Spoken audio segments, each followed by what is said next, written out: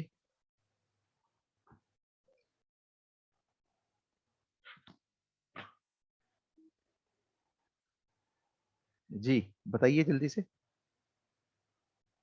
کیا جواب دیا مشرکین مکہ نے؟ انہوں نے جواب دیا کہ کیا آپ نے ہمیں اس بات کے لیے یہاں جمع کیا ہے. جی, اور تھوڑی دیر پہلے اللہ کے نبی کے سلسلے میں, تھوڑی دیر پہلے جو دوسرا کوشچن, پہلا کوشچن اللہ کے نبی نے کیا تھا, اس کے سلسلے میں کیا جواب دیا تھا؟ ان سب نے تصدیق کی تھی کہ اللہ کے نبی سچے ہیں, جی تو جو دیکھیں, بھی بات کرتے سچ بات کرتے تھے. دیکھیں دو سوال تھے. پہلا سوال اللہ کے نبی کی ذات کے سلسلے میں تھا, انہوں نے کہا آپ بالکل سچے ہیں, صادق ہے, امین ہے. دوسرا سوال توحید کے سلسلے میں تھا, تو جہاں توحید پیش کی مشرکین سمجھ گئے لا الہ الا اللہ کا مطلب کیا تھا, لا الہ الا اللہ کا مفہوم کیا ہے, لا الہ الا اللہ کے تقاضے کیا ہے.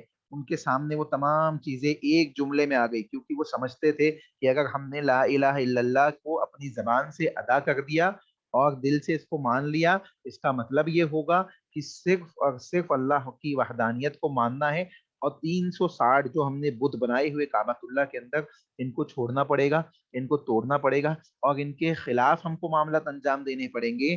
تو مشرکین چونکہ یہ بات سمجھ گئے تھے, اس لیے انہوں نے کیا کہا, تبت لکا یا محمد علی ھذا جماعتنا, اے محمد آپ کے ہاتھ ہلاک ہو, کیا ہاں آپ نے ہمیں اسی لیے جمع کیا ہے. اللہ اکبر. یہ سب سے پہلا یہ جملہ کہنے والا خود آپ کا چچا ابو لہب تھا جس نے یہ جملہ کہا. تو معلوم پڑ رہا ہے کہ وہ لوگ توحید کو, کلمہ توحید کے وہ تقاضے اور لوازمات اپنے سامنے رکھ رہے تھے, اور ہم کیا کر رہے ہیں, ہم کلمہ توحید کو پڑھ رہے ہیں, اس کے تقاضوں کو ہم اس کو ہم زبان سے تو ادا کر رہے, لیکن اس کے معنی مفہوم کو ہم سمجھ نہیں گئے, اس کے تقاضوں کو ہم سمجھ نہیں گئے, اس کی اہمیت اور مقام و مرتبے کو ہم سمجھ نہیں گئے, اس کی فضیلت کو ہم سمجھ نہیں گئے.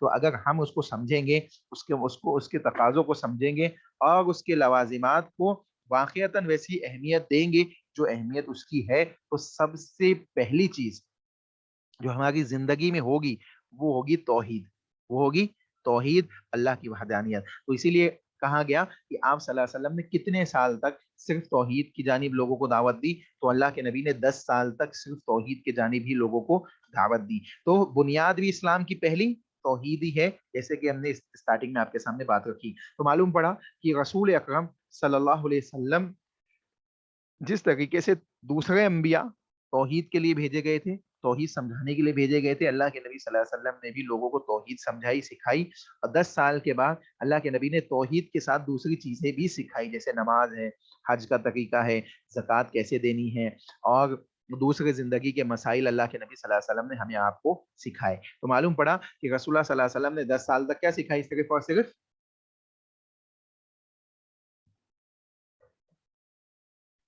توحید. جی توحید سکھائی، ماشاءاللہ، جزاک اللہ خیر. دیکھیے اس کے بعد سوال نمبر ہے 51. کہتے ہیں آپ کو آسمانوں کی سیر معراج کب کرائی گئی اور اس میں کون سی چیز آپ پر فرض کی گئی؟ کون سی چیز فرض کی گئی نبی صلی اللہ علیہ وسلم کے اوپر معراج میں؟ نماز. نماز. جی نماز فرض کی گئی. ٹھیک ہے، نماز فرض کی گئی. اور معراج کا واقعہ کب پیش آیا؟ کسی کو معلوم ہے؟ ڈیٹ، تاریخ، مہینہ، سن؟ اس میں اختلاف ہے، ہجرت سے 1 سال پہلے سے جی ہے. اصل یا میں ہجرت معراج کی جس کوئی ڈیٹ فکس نہیں ہے اوتھینٹک سورس سے. تو اللہ کے نبی صلی اللہ علیہ وسلم کو جو معراج ہوئی وہ نبوت کے 10 سال کے بعد ہی ہوئی اور ہجرت سے پہلے ہوئی، یعنی نبوت کے 10ویں سال کے بعد اور ہجرت سے پہلے. اس کی ڈیٹیل اس سے پہلے کے سوالوں کے اندر آپ کے سامنے آئی ہے کہ حضرت خدیجہ رضی اللہ تعالی عنہا اور حضرت ابو طالب جو رسول اللہ صلی اللہ علیہ وسلم کے چچا تھے، ان کی وفات سے پہلے تک معراج نہیں ہوئی تھی اور ان کی وفات کے بعد ہی معراج کے واقعہ پیش آیا. اور ان کی وفات غالباً نبوت کے 10ویں سال کے آس پاس ہوئی. تو یہاں پہ اللہ کے نبی محمد و رسول اللہ صلی اللہ علیہ وسلم کو اس کے بعد معراج ہوئی اور معراج کا واقعہ پیش آیا. تو نبوت کے 10ویں سال کے بعد اور ہجرت سے پہلے کا جو وقفہ ہے اس کے درمیان میں ہی معراج کا واقعہ پیش آیا. ٹھیک ہے کہ اگر نبوت کے 10 برس کے بعد آپ کو آسمانوں کی سیر معراج کرائی گئی جہاں آپ پر 5 وقت کی نماز فرض ہوئی اور آپ مکہ میں 3 سال تک نماز پڑھتے رہے. دیکھیں اب جب توحید لوگوں کو سمجھا دی تو اب اسلام کا دوسری جو بنیاد ہے وہ کیا ہے؟ بنی الاسلام علی خمس، شہادت اللہ الہ الا اللہ وانی رسول اللہ و اقام الصلاۃ. تو دوسری چیز کیا ہے؟ نماز کا قائم کرنا. اس لیے توحید کے بعد رسول اللہ صلی اللہ علیہ وسلم نے سب سے پہلے کیا چیز سکھائی لوگوں کو؟ جو معراج سے لوٹے نماز لے کر. اللہ کے نبی جب لوٹے تو 3 سال تک مکۃ المکرمہ میں نمازیں اللہ کے نبی صلی اللہ علیہ وسلم نے پڑھی. اللہ کے نبی محمد و رسول اللہ صلی اللہ علیہ وسلم نے مختلف انداز سے جماعت کے ساتھ بھی پڑھی اور انفرادی طور پہ بھی اللہ کے نبی صلی اللہ علیہ وسلم نے پڑھی. البتہ رسول اللہ صلی اللہ علیہ وسلم نے نمازیں ادا کری. ٹھیک ہے، اب وہ مختلف چیزیں ہوتی تھی، جیسے کبھی کعبۃ اللہ میں جا کے پڑھتے اور مشرکین کے رد عمل بھی مختلف پیدا ہوتی ہے جو سیرت کے واقعات میں انشاءاللہ آپ کے سامنے آگے باتیں آئے گی. ٹھیک ہے، سیرت کی کلاسز میں. یہاں پہ کہنے کا مقصود یہ ہے کہ اب 10 سال کے بعد توحید کے ساتھ دوسری چیزیں بھی سمجھائی گئی. اب یہاں پہ ایک چیز سمجھے. حضرت معاذ بن جبل رضی اللہ تعالیٰ عنہ کو اللہ کے نبی صلی اللہ علیہ وسلم نے یمن کی جانب بھیجا اور یمن کی جانب بھیجتے ہوئے اللہ کے نبی نے کہا کہ اے معاذ، یمن والوں کو سب سے پہلے تم کس چیز کی دعوت دو گے؟ ادعوہم الی شہادت اللہ الہ الا اللہ. تم ان کو سب سے پہلے اس بات کی دعوت کی طرف بلاؤ گے کہ اے یمن والو، اللہ کی توحید کو مان لو، اللہ کی وحدانیت کو مان لو، اور وانی رسول اللہ، اور رسول اللہ صلی اللہ علیہ وسلم کی رسالت کو مان لو. یعنی توحید اور رسالت کی طرف تم سب سے پہلے ان کو بلاؤ گے. جب وہ اس کو مان لے، اللہ کے نبی نے کہا فعلمہم، اور جب تم جان لو کہ وہ اس کو مان لیے، انہوں نے قبول کر لیا ہے، تو ان کو بتاؤ کہ وہ اقام کی اللہ رب العالمین نے فی کل یوم و لیلۃ 5 صلوات، اللہ رب العالمین نے رات اور دن میں 5 وقت کی نمازیں تم پہ کیا کی ہے؟ فرض کی ہے.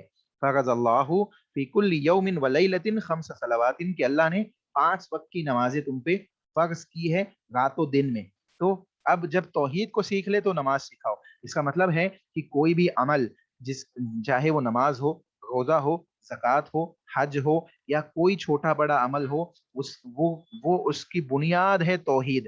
اگر توحید آپ کی صحیح نہیں ہے، آپ کے عقیدے میں، آپ کے معاملات کے اندر اگر شرکیہ معاملات داخل ہے، شرکیہ عقائد داخل ہے، تو آپ کی کوئی عبادت، آپ کا کوئی عمل جو آپ کلمہ شہادت کے بعد انجام دے گئے وہ ایکسیپٹیبل نہیں ہوگا جب تک آپ کی توحید صحیح نہیں ہوگی. تو معلوم پڑ رہا ہے کہ یہاں پہ بھی رسول اللہ صلی اللہ علیہ وسلم نے حضرت معاذ کو حکم دیا کہ پہلے توحید سکھاؤ، پھر نماز کے سلسلے میں بتاؤ، پھر جب نماز کو بھی مان لے تو زکوٰۃ کے سلسلے میں بتاؤ، پھر جب زکوٰۃ کو بھی مان لے تو ان کو بتاؤ کہ اللہ نے 1 مہینے کے روزے تم پہ فرض کیے ہیں، اور جب اس کو بھی تسلیم کر لے تو ان کو بتاؤ کہ جو تم میں سے جو صاحب استطاعت ہے ان کے اوپر اللہ نے حج کو فرض کیا ہے.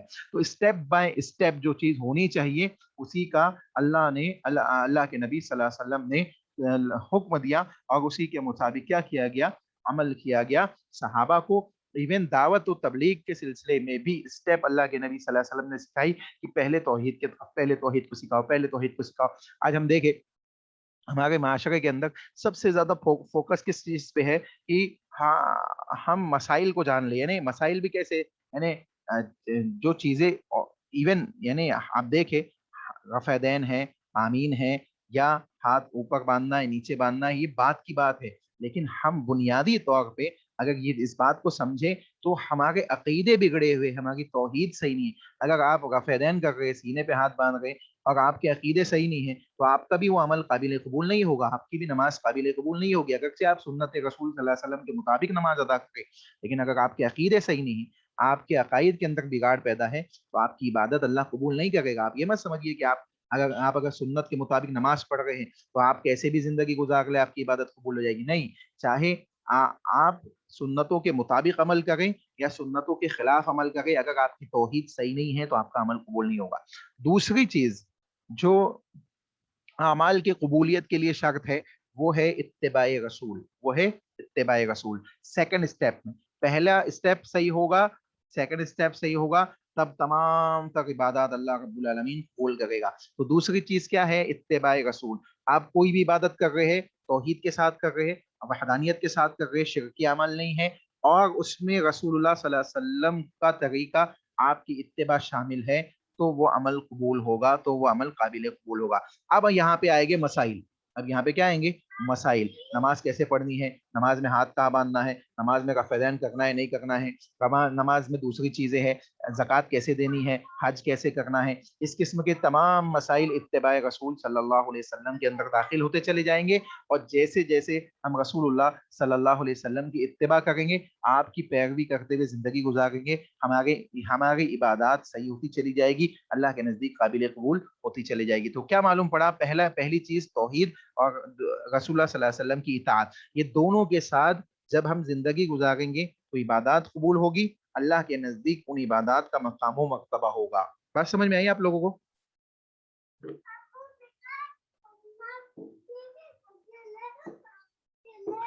جی شیخ الحمدللہ. ماشاء اللہ. جی کوئی سوال ہے آپ میں سے کسی کا تو پوچھ لیجئے, کیونکہ ٹائم ختم ہونے پہ انشاءاللہ آگے کے سوالات ہم نیکسٹ کلاس میں پڑھیں گے. جی کوئی سوال ہے کسی کا؟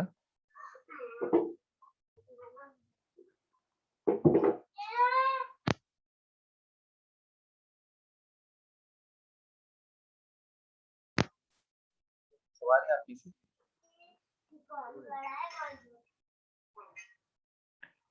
کوئی سوال نہیں ہے کسی کا؟ چلیے اوکے, جزاک اللہ خیر.